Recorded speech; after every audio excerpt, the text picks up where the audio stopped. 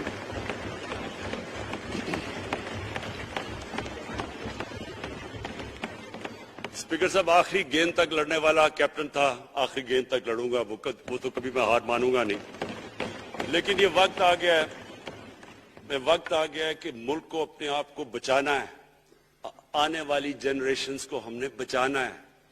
ہم تب تک نہیں کر سکتے انفارچونیٹلی جب تک ہم سب مل کے فیصلہ کریں کہ یہ جو اوپر بیٹھے ہوئے ہیں جنہوں نے 30 سال سے ملک کو چوری کر رہے ہیں، ان کو ہم بجائے وہ صحافی جا کے کہہ رہے ہیں جی ہائی کورٹ کے اندر کی جی اس کو تقریر کرنی دینی ہے. وہ نیلسن منڈیلا جو باہر بیٹھا وہ تقریر کرنا چاہیے جی. پتہ نہیں عوام کو سننا چاہیے کہ وہ یہاں سے بھاگا کیسے، اس کے پیسے کیسے. یعنی کہ میں حیران ہو گیا تب.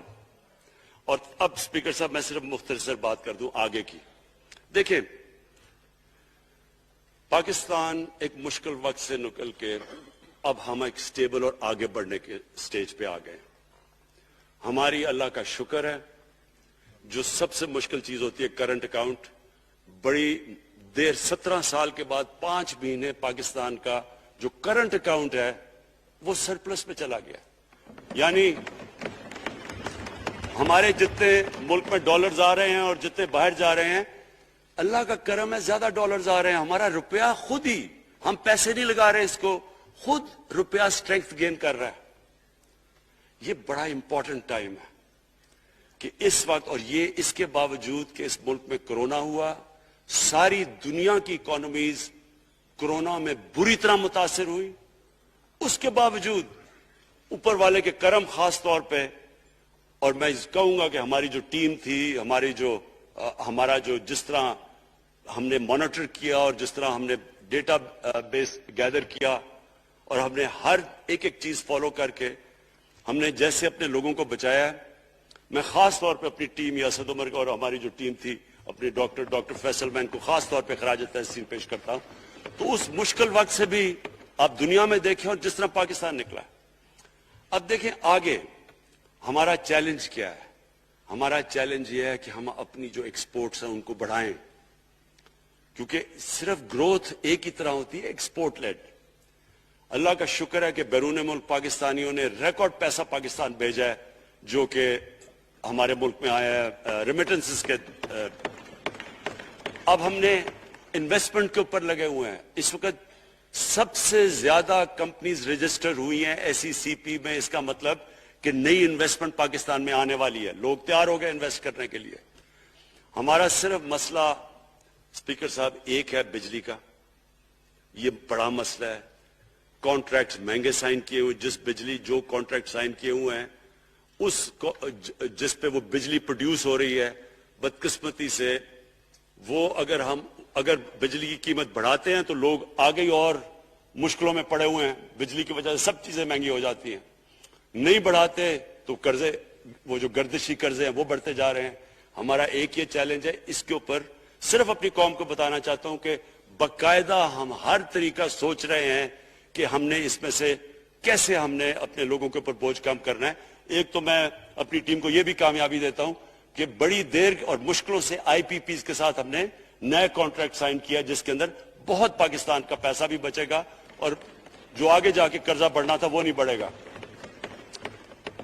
جو میرے اوپر سب سے زیادہ پریشر ہے اس وقت اسپیکر صاحب وہ ہے مہنگائی کا. مہنگائی میں نے آپ کو بتا بھی دیا کہ مسئلہ ایک جب آپ کے روپیہ گرتا ہے تو جب چیزیں مہنگی ہو جاتی ہیں ایک وہ ہے. لیکن میں اپنی قوم کو صرف ایک چیز کہنا چاہتا ہوں کہ سب سے زیادہ اس وقت میری حکومت ایک ہی چیز پہ لگی ہوئی ہے کہ ہم کس طرح لوگوں کے اوپر مہنگائی کا بوجھ کم کریں. اس کے لیے ہم بڑی بڑی چیزیں آپ کے سامنے لے کے آئیں گے آنے والے دنوں میں، جس میں کوشش یہ ہے کہ ہم اپنے ملک میں جو سارا نچلا طبقہ ہے ان کو سبسڈائز کریں. اپنے احساس پروگرام کے ذریعے ان کو ڈائریکٹلی ہم فنڈ کریں. یہ انشاءاللہ آپ کے ساتھ آئے گا. ابھی میں نے ایکسپیریمنٹ ایک اور شروع کر دیا, وہ ایک ہفتے تک ابھی ٹرائل پہ ہے, کہ ہم ایک پروگرام لے کے آ رہے ہیں کوئی بھوکا نہ سوئے. ہم نے خاص کچنز بنائے ہیں, ایریاز چوز کیے ہیں جدھر سب سے زیادہ بھوک ہے, تاکہ ہم کم از کم جب تک ہماری ملک اٹھتا ہے اوپر, ہم کم از کم ان تک کھانا پہنچائیں کہ ہمارے ملک میں کوئی بھوکا نہ سوئے. اور یہ پوری میں کیمپین شروع کرنے لگا ہوں. ہیلتھ کارڈ پنجاب کے اندر اور پختونخوا میں, پختونخوا کی گورنمنٹ کو تو میں خاص مبارک دیتا ہوں کہ انہوں نے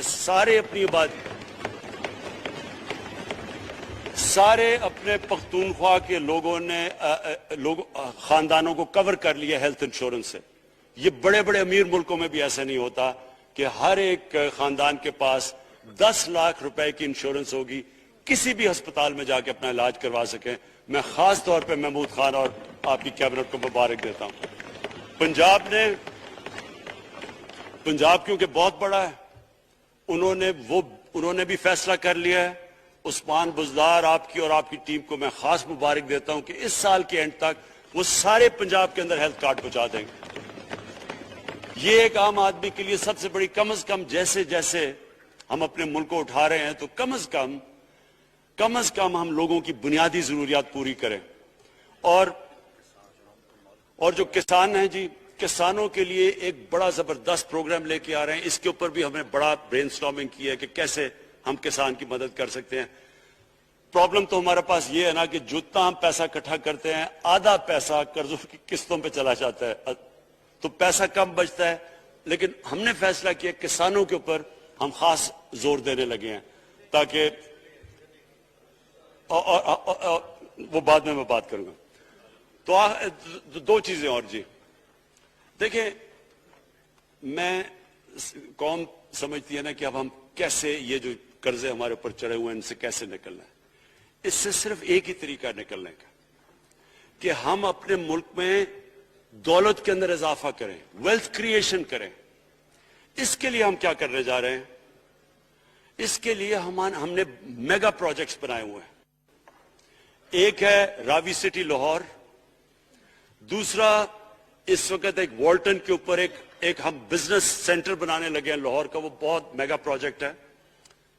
اور پھر تیسرا جو ہے ایک جزیرہ بنڈل آئلینڈ کراچی سے تھوڑے 1-2 کلومیٹر کے فاصلے پہ. ان سے یہ کیوں کرنے جا رہے ہیں, میں صرف لوگ سمجھے کہ کیوں. ایک تو یہ ہمارے شہر پھیلتے جا رہے ہیں, جتنا شہر پھیلتا جائے گا نہ آپ ان کو سیوریج دے سکتے ہیں, نہ پانی دے سکتے ہیں, نہ صفائی کر سکتے ہیں. تو جو دنیا کے ماڈرن سٹیز ہیں وہ اوپر جاتے ہیں, یعنی وہ بلڈنگ اوپر جاتی ہے, بجائے اگر آپ پھیلتے جائیں تو مشکل ہو جاتا ہے سرو کرنا. تو ایک تو ماڈرن سٹیز پہلی دفعہ بنا رہے ہیں پاکستان میں اسلام آباد کے بعد. ایک وہ راوی سٹی, وہ بہت ضروری ہے. اس سے لاہور کا جو پانی نیچے جاتا جا رہا ہے وہ ہم وہاں بیراج بنا کے پانی اس کا بچانے لگے ہیں.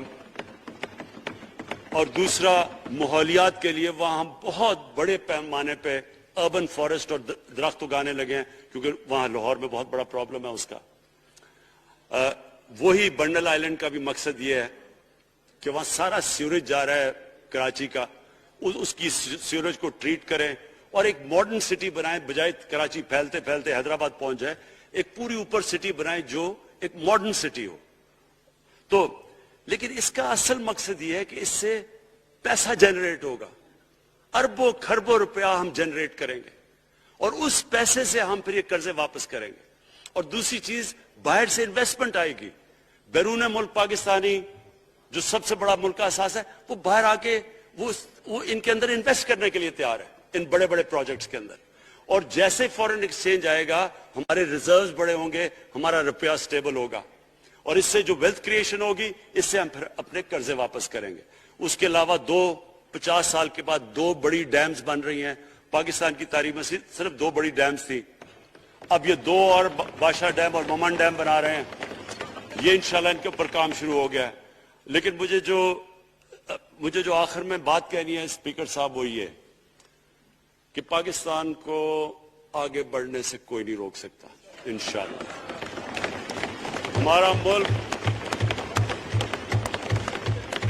ہمارے ملک میں، کیونکہ میں شاید ہی لوگ اتنا اپنے ملک کو انہوں نے اس طرح دیکھا ہے جیسے میں نے سارا ملک پھیرا ہوا ہوں. اللہ نے ہر قسم کی نعمت دی ہے.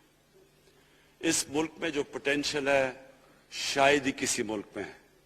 اس کا جو لوکیشن ہے جیو اسٹریٹجک، وہ بھی شاید ہی کسی ملک کے پاس ہے. 12 موسم اللہ نے دیے ہوئے ہیں، یہاں اوپر سے لے کے نیچے تک کچھ بھی اگا سکتے ہیں. زرخیز زمین ہے جس کو ہم صحیح طرح استعمال نہیں کر پا رہے کیونکہ ہماری ساری پروڈکٹیوٹی بڑی کم ہے، ٹیکنیکس بڑی پرانی ہے. چائنا کے ساتھ مل کے اس طرف بھی ہم جا رہے ہیں کہ اپنی پروڈکٹیوٹی بڑھانے کے لیے. اس ملک کے اندر سب سے بڑی چیز ایک نوجوان آبادی ہے. اور آگے جو ایک جو جسے کہتے ہیں کہ اگلی جو ریولوشن، 4th انڈسٹریل ریولوشن کے بعد یہ جو ٹیکنالوجی کی ریولوشن آ رہی ہے، اس میں ہمارے پاس ایک ینگ آبادی ہے اور اس کے اوپر اب ہم پورا زور لگائیں گے. اور انشاءاللہ یہ جو ہماری آبادی ہے یہی ایک ینگ آبادی پاکستان کو اٹھا دے گی اگر ہم ان کو صحیح معنی میں ٹیکنیکل ایجوکیشن دے دیں. جو میں الیکشن کمیشن کیونکہ بڑے ناراض ہو گئے تھے کہ میں نے کہا وہ الیکشن کے اوپر میرے کامنٹس تھے، میں ان کو یہ کہہ دوں کہ ہم نے یہ فیصلہ کیا ہے الیکٹرل ریفارمز کا. ہم اب ٹیکنالوجی کے اوپر وہ جو ای وی ایم مشینز ہیں، الیکٹرانک مشینز لے کے آئیں گے.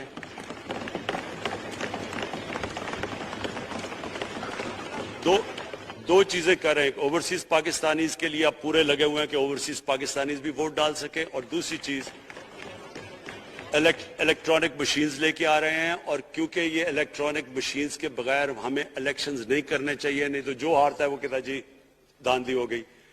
ہم نے اس طرح کا سسٹم لے کے آ رہے ہیں کہ امریکہ کے اندر جب ڈونلڈ ٹرمپ نے کہا کہ الیکشن میں دھاندلی ہوئی ہے، سارے انہوں نے جب الیکشن کھولا تو ایک بھی وہ نہیں ثابت کر سکے دھاندلی ہوئی کیونکہ الیکٹرانک مشینز تھی. ان کے پاس وہ سسٹم تھا. انشاءاللہ وہ سسٹم لے کے آ رہے ہیں تاکہ ہمیشہ کے لیے آگے سے یہ چیز ختم ہو جائے کہ جو ہارا تھا وہ ہار مانے گا، جو جیتے گا وہ جیت. جس طرح کہ انشاءاللہ ہماری حکومت کرے گی، جس طرح کہ ایز کیپٹن پاکستان دنیا کی کرکٹ کی تاریخ میں پہلی دفعہ نیوٹرل امپائرز میں لے کے آیا تھا. بہت بہت شکریہ.